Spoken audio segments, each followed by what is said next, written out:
has reversed a unanimous decision. League of Cities of the Philippines versus COMELEC. Original decision, 2008. May I know from the good senator if these decisions are bank decisions or divisions? Yes, Mr. President, unbanked decisions po. Well, you have to cite the I would gladly jurisprudence. cite the GR number po bang hinihingi, Mr. President? Pagka sinabi pong bank, lahat po ng members ng Supreme Court, 15 of them, unanimous. To Kasi po, reiterate what baka division lang yan, dahil 5 lang yun. Hindi po No, bank Mr. yun. President, to reiterate what I already said, mga ano po ito, mga reversal ng unanimous Supreme Court decisions. Yes, but I am At sa asking for dalawang qualification, halimbawang Mr. President, binigay ko whether po these are on bank MR. decisions or decisions by a division. And whether or not they Mr. were President, characterized by... sinabi ko rin na po kanina, Sandali unbanked po. decisions po ito. Ay, hindi po. Whether or I not am the replying to the decisions question. are Sandali lang. characterized by the following qualifications. 1, unconstitutional, void ab initio, violative of due process. All these are present. Dadagan ang Balita News Update.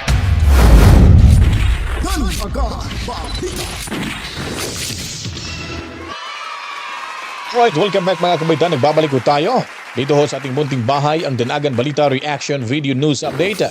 Ito po ang balitang ito ay ating babalikan ho. Itong sagutan ni Senador Marcoleta at nitong si Riza Hontiveros mga kabaitan, kung saan ay kanyang nabanggit sa kanyang statement or interpellation na meron hong pagkakataon na na-reverse o binawi ho ng di umano ng Korte Suprema yung kanilang unanimous decision. Kaya nga po itong si Senador Marcoleta mga kabaitaan ay humingi ho ng pagpapatunay kung ito ba ay division or ito ba ay mula talaga sa Supreme Court mga kabaitaan. At sinabi niya dito na mag-cite ho siya ng isang jurisprudence kung anong klaseng kaso ho ito, kasi sa tingin ni Senador Marcoleta ay wala pang nangyari ho na binaliktad yung unanimous decision ng Korte Suprema sa isang kaso ho mga kabaitaan. Subalit, binanggit ho dito ni Hontiveros ang kasong ito ay mula ho sa kaso ng Liga ng mga Lungsod ng Pilipinas na binaliktad umano ang unanimous decision nito sa kaso noong 2010 mga kabalitaan. So kaya pala si Senador Marcoleta ay hindi ho talaga nag-aatubiling nagtanong ho ito. Ang tanong ho dyan, alam ba kaya kung anong ibig sabihin ng Supreme Court en banc o di kaya itong division mga kabalitaan? So, parang nalito ho dito si Hontiveros. Nagtatanong kung ano ba, case number ba? Ano ba itong sinasabi niya dito? Kaya nalito bigla itong si Riza Hontiveros. Itong Korte Suprema naglabas ho mga kabitan ng isang pahayag na kung saan po ang sinabi ho dito na hindi ho unanimous decision. So, mali ho ang naging, kumbaga, naging fake news peddler na rin itong si Riza Hontiveros mga kabaitan. Akala ko ba galit ho siya sa fake news peddler mga kabaitan? O bakit siya naman ho ang nangunguna ngayon? Tapos pinapanood pa ng buong bansa ang pagdinig iyon doon sa Senado at mismo na-monitor din pala ito ng Korte Suprema. So bago tayo tutungo dyan sa Korte Suprema na sinupalpal ho ditong si Hontiveros bilang fake news peddler dahil hindi pala totoo, guni-guni. Yung word of this administration, guni-guni mga kabalitaan. Heto, panoorin ho muna natin itong si Riza Hontiveros nung talakayan ho dyan sa Senado nakarang araw na kailangan i-archive na. Hindi naman nila gustong i-dismiss ito pero nag-amyenda sa sarili itong si Hontiveros, sa Senador Marcoleta. Sige, i-archive na lang kung gusto nyo. Di pagbubutuhan ho natin. So ito po, panoorin ho natin dito si Riza Hontiveros sa kanyang pagsisinungaling ho dito mga kabalitaan. Has attained finality. In lieu of an interpellation of the good gentleman from Tarlac, I will be seconding a motion, Mr. President, preceded by a brief manifestation. Earlier, Mr. President, Senator Marcoleta said he refuses to speculate on reversal. But the good gentleman's own position is based on his own speculation that the SC will not reverse its decision. A tabling of the motion to dismiss, which is what I will second in a few minutes, Mr. President, a tabling of the motion to dismiss by the Senate today is not defiance of the Supreme Court.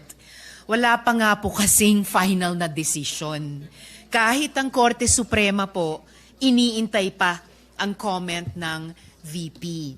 That is why I will be seconding the motion of the minority leader to table the motion to dismiss the impeachment complaint until the decision of the Supreme Court has attained finality. Mr. President, quick reaction. Noted and entered into the records. Senator Marcoleta. Mr. President, unang-una, yung sinabi ko pong speculative, sapagkat it was not based on my own speculation. It was based on my long practice as a litigation lawyer. Wala pa po akong nakitang isang unanimous decision. Ewan ko lamang po kung merong magbo-volunteer ngayon na abogado in the last 40 years na sinasabi ang isang unanimous decision na ang karakter niya ay sinabi na ab initio, void ab initio, unconstitutional, violative of due process. Maybe if we can speculate that all the members of the Supreme Court, after the filing of the motion for reconsideration, will resort to their worst, will resort to the worst angels of their nature. Maybe, baka ganun lang. What do we expect? We expect that 8 of them will reverse themselves altogether? Kung sakasakali naman po na in-archive natin or whatever word is applicable at sinabi, under miraculous circumstances, sinabi ng Supreme Court, we are all reversing ourselves. E di, continue natin. Anong problema? Pero kagaya po na sinasabi ko kanina, Mr. President, ang pagkakaluto nga po hilaw eh. Ipinipilit po ngayong ipakain sa Senado ang isang bagay na hilaw. Eh paano? Sinabi po ba ng Supreme Court na wag na kayong mag-impeach? Hindi po. Binigyan po tayo ng guidelines. Alam po ba ninyo kung bakit binigyan na ng guidelines ng Supreme Court kung paano mag-impeach? Kasi po, Mr. President, if you recall, the Supreme Court issued a notice on July 8, 2025, requiring at least 11 information from the House of Representatives and the Senate. The Senate made a manifestation na wala po kaming maibibigay sapagkat lahat po niyan ay makukuha ninyo sa House of Representatives. Alam po ba ninyo na 4 sa hinihingi ng Supreme Court ay nandun po sa puso ng due process? Ano po yung hinihingi? Sinabi lamang po ng Supreme Court, pwede bang ibigay nyo sa amin kung lahat ng miyembro ng House of Representatives ay binigyan ninyo ng kopya at kailan? Pwede bang ibigay nyo sa amin ang timing kung kailan nyo ibinigay at binigyan, kung paano nyo sila binigyan ng pagkakataong mabasa yung impeachment complaint. Pwede nyo bang ibigay sa amin kung every article of impeachment ay nakalagay doon ang mga dokumento na nagpapatibay ng artikulo? Pwede nyo bang ibigay sa amin kung nagkaroon sila ng pagkakataon talaga na mabasa yung impeachment complaint? Alam po ba ninyo kung anong sagot ng Solicitor General in behalf of the House of Representatives? Ito po yung sagot nila. It is the position of the House that these matters pertain to its internal proceedings, which have always been regarded as beyond the jurisdiction and scrutiny of this honorable court. Sa Tagalog po, wala po kayong pakialam dito sa amin. Yung inihingi po ninyo, kami lang po yun. Eh para tinatanong lang naman po eh. Binigyan nyo ba ng pagkakataon sila na mabasa? Bakit? Mahirap po ba sagutin yun? Ano pa po sinabi? This is especially because the matters referred to, the preparation, circulation, and perusal of the impeachment complaint, as well as its attachment, are not governed by specific constitutional provision or the House rules. So dahil po wala sa Constitution at wala rin po sa House rules, ano po yun? Wardi-wardi na lang. So ibig sabihin talaga, kaya po pala ang dami kong kasama doon, wala talaga silang kopya. Ako nga po hindi nabigyan eh. Bakit hindi po kinakailangan bigyan lahat? Baka sakaling, malay po ninyo, baka pumirma ako, hindi ba? Ito yung tinatanong po ng Korte Suprema. Kaya lang po siya nakapagbigay ng additional guideline sapagkat isip-isipin mong sasabihin sa Korte, wala nang pong masamang tinapay ang Korte. Pwede po malaman namin kung talaga nagkaroon ng pagkakataong mabasa man niya lang. ma-appreciate ang bawat dokumento na nakasalig dyan sa impeachment na yan. Para sa ganun, ay boboto siya sang-ayon sa kanyang sariling kagustuhan. Matibay ang gusto ng Korte Suprema. Gusto niyang makita na lahat ay dumaan sa kayusan. Hilaw nga po Mr. President. Kanina ko pa po pinaiintindi, hilaw. Ba't hindi po kayo magluto ng mas masarap na kanin? Para sa ganun po, hindi tayo mahirapan. Maghintay na lang po kayo ng 6 months. Pwede naman Ba't pinipilit po natin ang isang bagay na hilaw at pinipilit niyong ipakain sa atin? Mr. President, sabi ko po kanina, Mr. President, I am ready to amend my motion. Kung kinakailangan po, that will be consistent on the respect accorded to the Supreme Court. Kaya lamang po, kailangan nating umaksyon sapagkat kagaya po ng nalalaman natin, naghihintay ang taong bayan na kailangan magkaroon po ng closure ito sapagkat kapag ito will be hanging on the balance, baka hindi po mabutihin ng ating mamamayan. Yun lang naman po ang pinakapunto rito, Mr. President. Has reversed a unanimous decision in a lot of instances before. Dalawa lang po ang ibibigay kong halimbawa. League of Cities of the Philippines versus COMELEC. Original decision, 2008. Reversal on motion for reconsideration 2009. Isa pa pong halimbawa, International Service for the Acquisition of Agri-Biotech Applications Inc. o ISAA et al. Versus Greenpeace Southeast Asia.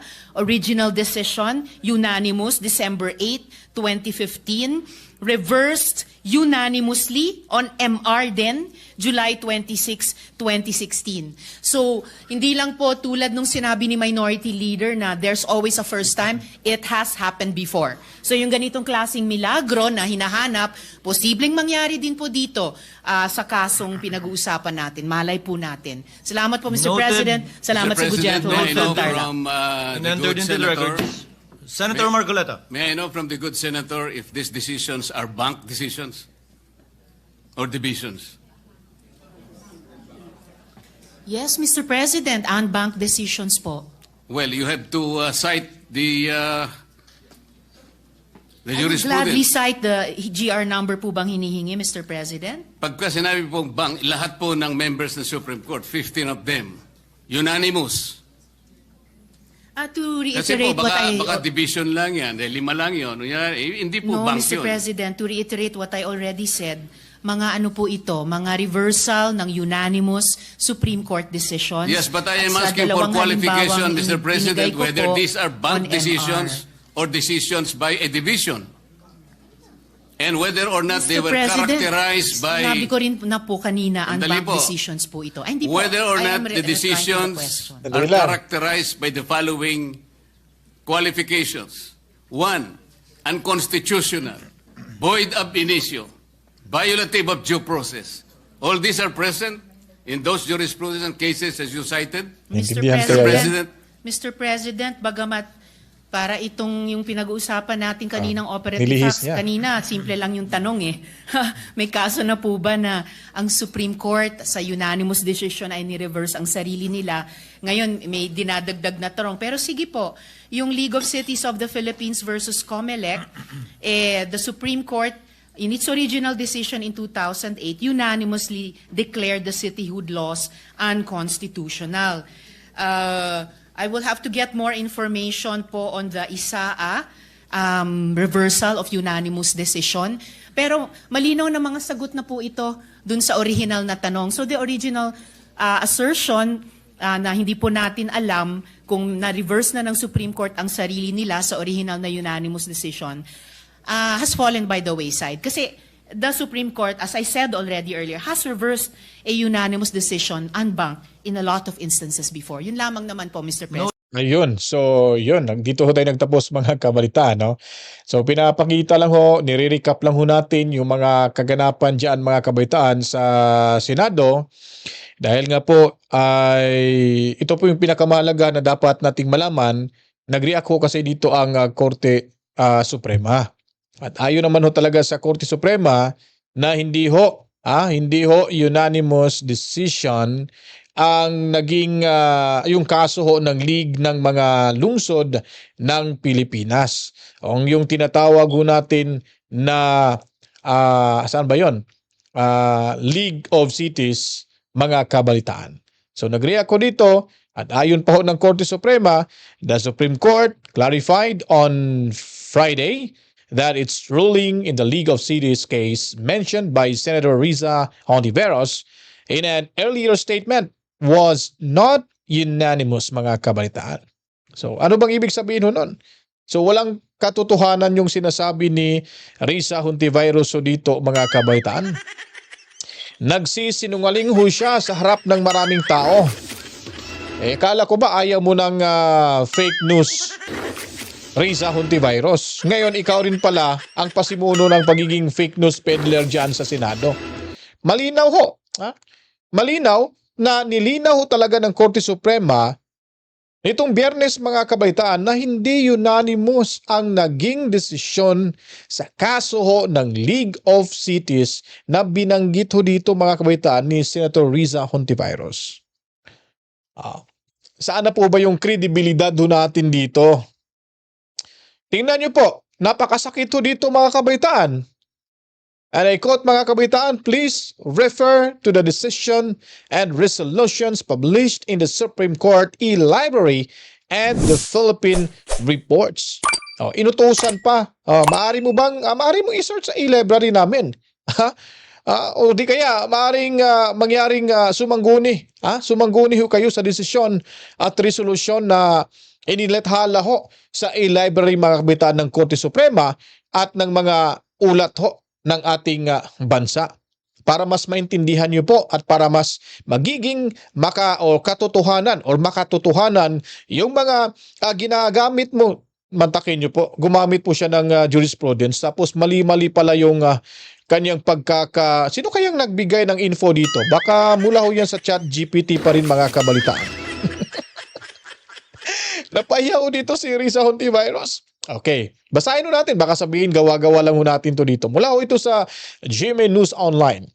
And then ayon pa ho dito, we are uncertain as to the source of the claim that the decision was unanimous. So, napakasakit isipin na isang senadora, umaasa, akala mo talagang too good to be true talaga, mga kabaitaan. Mantakin yung jurisprudence ng Supreme Court sa kaso ng League League of Cities ay dinamay pa ho dito na unanimous decision. So kung hindi nag-react dito yung SC, ano kaya mangyayari, mga kabaitaan? Wala lang. Di ba kahiyahiya ho to sa ating senadorang Hontiveros, mga kabalitaan? So sino po ba dito, mga kabalitaan, ang dapat ho nating pagkakatiwalaan? Wala na hong iba, ito na pong si Senador Marcoleta. Alam mo natin kung gaano niya kamahal yung kanyang bilang halal ng bayan at pagrespeto at pagmamahal sa ating inang bayan at pagiging tapat ho sa kanyang tungkulin. Kaya sila ngayon dyan, talagang tumatayo na ho yung kanilang mga balahibo, mga kabalitaan, sa kilikili. Dahil nga po sa talas ng isipan at parang itong si Tito Sen, itong si natawa ko kaya nag-abstain itong si Senador, sino ba yun? Si Senador Ping Lacson. Mistulang baguhan sa Senado yung naging resulta sa nakarang araw ng pagdinig na yan, mga kabaitaan. Akala mo wala pang karanasan ho sa pagiging senador, sa pagiging mambabatas nung kaharap na ho nila si Senador Marcoleta. Bumaliktad nga itong si Loren Legarda, bumoto nga Bumoto nga, mga kabalitaan. Kasi hindi niya naintindihan siguro at pinapaliwanag ni Senador Cayetano na ito yung ibig sabihin ng dalawang pinag-uusapan, biglang kumambyo at bumoto ng yes para ho i-archive itong impeachment na inamindahan mismo ang sarili ni Senador Marcoleta, yung motion ito na i-dismiss sana itong kasong ito, mga kabaitaan. Magpapasalamat ho tayo sa mga nagtitiwala ho kay Senador Marcoleta. Isa na rin ho tayo dahil po sa ating boto ay siya po ay nakaupo na ngayon at hawak na ngayon yung Blue Ribbon Committee at malamang bukas makalawa sa sinasabi natin marami yung iiyak ko dito pag nasimula na po ang pagdinig dyan sa Blue Ribbon Committee tungkol ho sa flood control projects na guni-guni ayon pa ni Bunget, mga kabaitaan. Kaya kung nagustuhan niyo po ito ating video presentation, huwag kalimutan, share niyo na po para malaman ng karamihan kung ano pa magaganapan sa ating lipunan. At paliguan ng maraming likes, Buhusan na maraming kwento, reaksyon, opinion at suhestyon. And then sa mga bagong salta, huwag kalimutan subscribe nyo na agad para mapanood nyo ang mga bagong video i-upload natin gaya ho nito mga kabaitan. And then, maraming salamat sa mga bagong subscribers natin kabalitaan. Bago pa tayo magtapos, pasasalamatan mo natin yung mga kapatid nating Muslim. Assalamualaikum sa inyong lahat. Maraming salamat around the world. Masalam. And then mga Pilipino dyan sa The Hague, Netherlands, mabuhay ho kayong lahat. At saludo tayo lagi sa mga makabagong bayani ating bansang overseas Filipino workers at yung ating mga kaibigan na mga seafarers, mga kabalitaan. Mami Rose, Toby Tobias, family dyan sa Lapu-Lapu City sa Cebu, and Santos, mga kabalitaan, at si Corazon dyan sa Japan. So kinakits tayo sa ating pagbabalik ho. Makalipas sa ilang oras, dito lamang ho, sabay-sabay tayong tumambay sa ating munting bahay, ang Danagan Balita Reaction Video News Update. Luzon, Kabisayang ug Mindanao. Sa maglupalo ating mundo basta may mga Pilipino, ang bahay nito ay para kan natong tanan. To God be the glory. Wawa, chip, chip. Peace out. Danagan Balita.